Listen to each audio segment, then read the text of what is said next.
नमस्कार। कृषि विज्ञान केंद्र नुआपड़ार यूट्यूब चैनल को आपण मानकु स्वागत। आज आम शिखा टमाटोर मूल्य वृद्धि किंबा वैल्यू एडिशन विषय रे।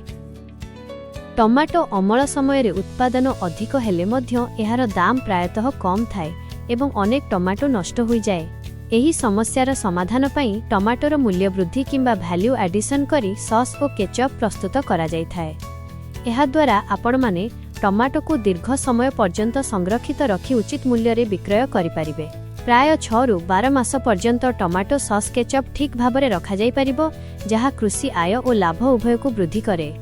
टमाटो मूल्य वृद्धि पई कृषि विज्ञान केंद्र नुआपड़ा रे प्रशिक्षण और प्रदर्शन आयोजन करंती, जेउठारे चासी माने एही प्रक्रिया को सहजरे शिखि परिबे।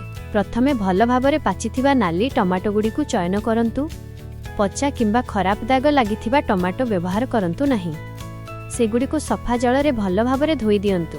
टमाटोरु चोपा छड़ाइबा पई सेगुडी को फुटुथिबा गरम पानी रे 1 रु 2 मिनिट पई रखंतु, जहाकू ब्लांचिंग बोली कुहा जाय, एवं तापरे तुरंत ठंडा पानी रे पकाई चोपा उतारी दियंतु। चोपा छड़ाइबा परे टमाटो को भल भाबरे चकटी दियंतु किंबा छोट छोट खंड करी काटी दियंतु। चोपा छड़ा जाइथिबा टमाटो को पल्पर मेसिन सहाय्य रे भल भाबरे चकटी दियंतु।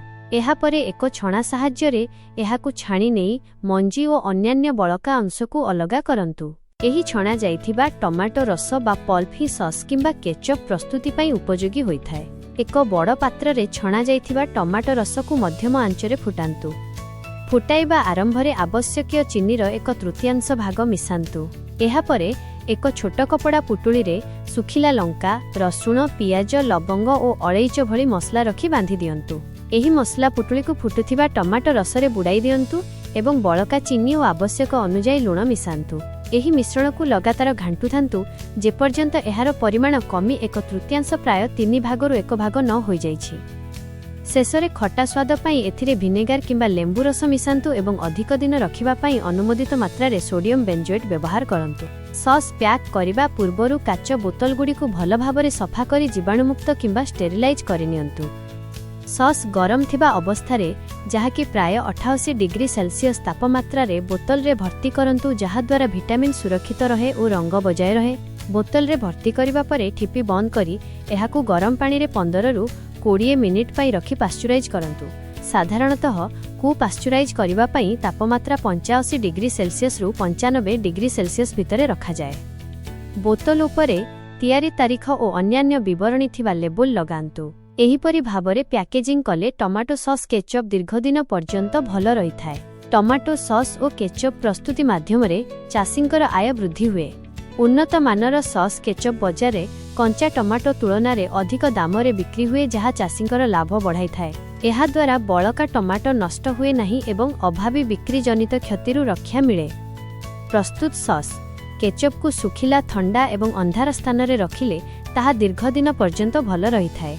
एही प्रक्रिया रे सफा सफाई और सठिक परिमाण अत्यंत जरूरी। कृषि विज्ञान केंद्र नुआपड़ा तरफरु कृषक मानकु प्रत्येक पदक्षेप विषय रे प्रशिक्षण दिया जाए, जेपर्यंत सेमाने एथिरे दक्षता हासिल न करिसंती। घरोई उपकरण व्यवहार करी प्रथमे अल्प परिमाण रे प्रस्तुत करी सिखंतु। मसला, चीनी और लुणर सठिक मात्रा पई प्रशिक्षकक परामर्श नियंतु।